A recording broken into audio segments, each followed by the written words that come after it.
Fala galera, ETFs estão na moda, mas será que vale a pena investir através de ETF? Fica nesse vídeo que a gente vai falar tudo sobre ETFs, o que são, como funciona e também se nós temos ou não ETF na carteira. Vinheta! Antes de mais nada, curta esse vídeo, se inscreve aqui no canal e compartilha com seu amigo aí que precisa investir. Seja em ETF, ações ou fundos imobiliários, aqui no canal a gente tem bastante coisa sobre isso. Mas primeiro, o que são ETFs? Então são Exchange Traded Funds, então são fundos negociados em bolsa.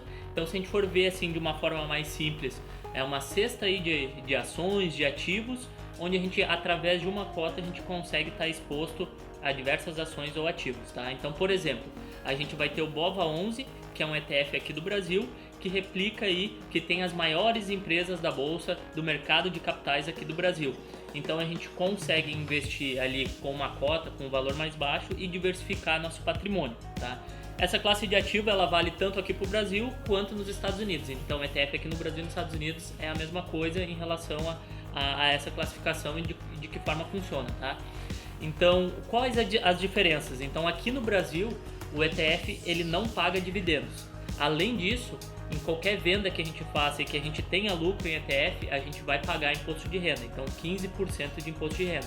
Não tem aquela regra aí das ações onde a gente pode vender até 20 mil por mês quando você tem lucro e não tem imposto. Então, de qualquer venda que a gente faça e que tenha lucro em ETF, a gente vai acabar pagando imposto de renda. Então, isso são duas desvantagens que a gente acaba vendo de ETFs aqui no Brasil, né? Também não é tudo ruim, né? Então, o que acontece? Tem ETFs aqui no Brasil que eles foram pioneiros em relação à criptomoeda. Então, isso é legal, é interessante. A gente consegue se expor aí em ativos de criptomoeda, ativos de maior risco, através de um ETF também. Isso, a gente até tem um vídeo que a gente fez só de ETFs de cripto, que o Guto vai deixar aqui no cantinho para vocês, em algum dos cantos aí. Bom galera, mas lá então no mercado americano é diferente, né? Lá os ETFs então eles pagam sim dividendos mensais e pra gente que procura viver de renda passiva no futuro é o que a gente busca, né? Então lá os ETFs eles são obrigados por lei a pagar dividendos mensais e além disso tem isenção de 35 mil reais por mês na venda para pagar imposto de renda. Então lá você pode vender até 35 mil reais por mês, que daí você está isento do pagamento de imposto de renda. Isso serve também para estoque, serve para REIT, serve para ETF. Lá serve todos os ativos, tem essa regra aí por lei assegurada para o investidor, beleza? Outra coisa então galera, no mercado americano existe uma infinidade absurda de ETFs. Então lá existe ETFs que replicam os índices maiores, sim, que a Nasdaq, o S&P, mas também existe vários ETFs setoriais.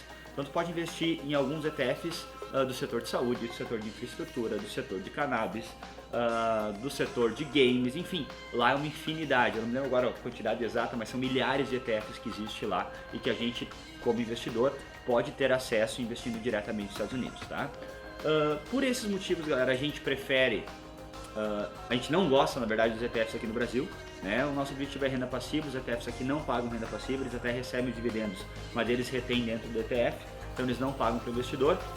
E também tem essa questão do imposto de renda que a gente também acaba não gostando muito, né? E pela facilidade, a gente está aqui no Brasil, a gente tem muito mais acesso às empresas, muito mais fácil, a gente não vê sentido o investidor investir via ETFs. Então pode fazer sentido para um investidor fazer o quê? Aqui no Brasil investir diretamente em ações, então tu investe, estuda as ações lá diretamente e acaba investindo ali. E nos Estados Unidos, por você ter uma complexidade um pouco maior para análise, tu pode investir sim por meio de ETFs, que lá os ETFs têm essas vantagens que a gente já comentou. Inclusive lá a gente tem ETFs em carteira, né? A gente faz também stock picking, a gente investe diretamente nas empresas americanas, mas a gente tem alguns ETFs para compor um pouco nossa carteira. E agora a gente vai falar então quais a gente tem e rapidinho assim de forma bem breve, porque a gente tem o que esses ETFs replicam, tá? Então eu tenho hoje 4 ETFs na minha carteira lá nos Estados Unidos. Eu tenho o MJ, tá? O MJ na verdade é um ETF de cannabis. E por que eu tenho ele? Eu sou um pouco contra investir em ETFs setoriais, porque o objetivo do ETF é pegar uma gama grande de empresas, a não ser que seja algum setor muito no início, seja um setor que está começando, seja um setor que daqui a pouco pode sofrer uma regulamentação muito grande. Então o setor de cannabis é um setor que está começando lá. Então não vou dizer que é impossível, mas é muito difícil a gente acertar a empresa que vai se destacar no meio desse setor, porque são várias empresas pequenininhas, então é muito difícil acertar.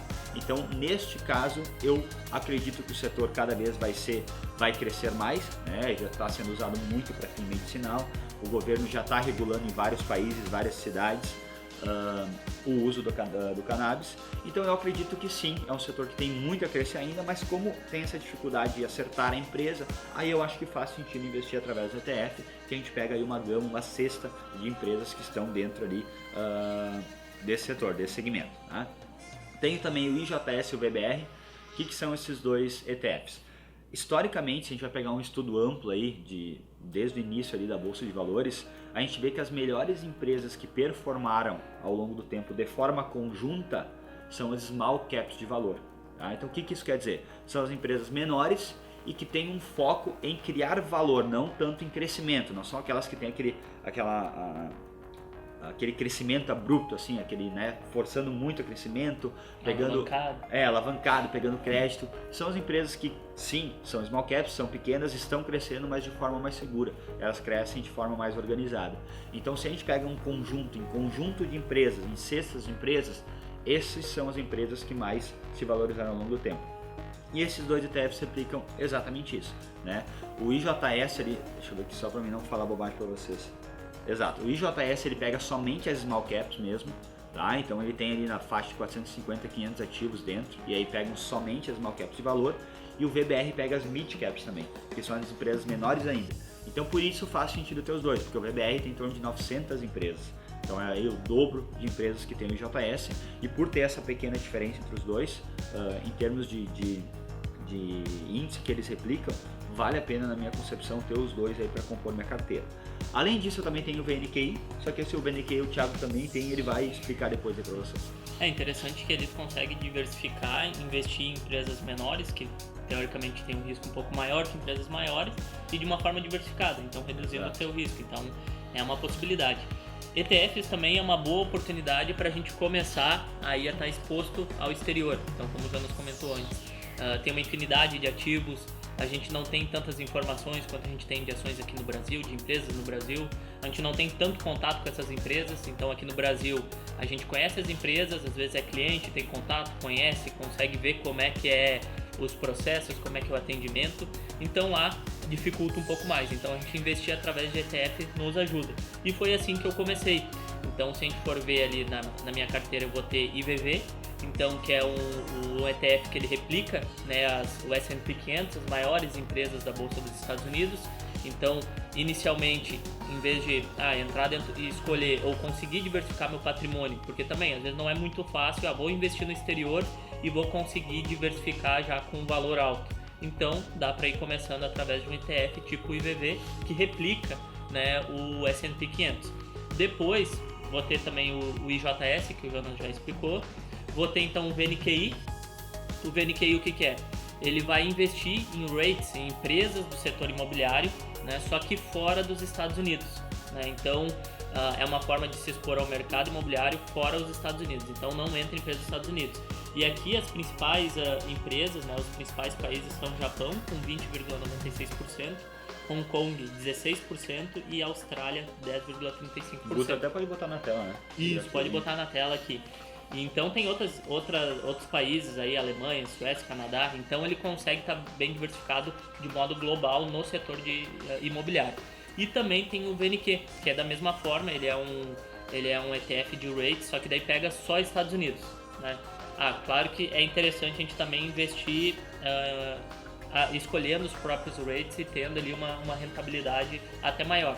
Mas aqui foi a forma que eu iniciei, então eu iniciei dessa forma com ETFs, diversificado de várias formas, entre as maiores empresas, entre as menores empresas, em REITs nos Estados Unidos e fora, né, para daí depois que eu já tinha uma certa exposição no exterior, daí sim começar a escolher empresas e REITs específicos. Então foi essa forma que eu comecei e é uma possibilidade também, e através dos ETFs acaba facilitando e a gente conseguindo diversificar mais o nosso patrimônio.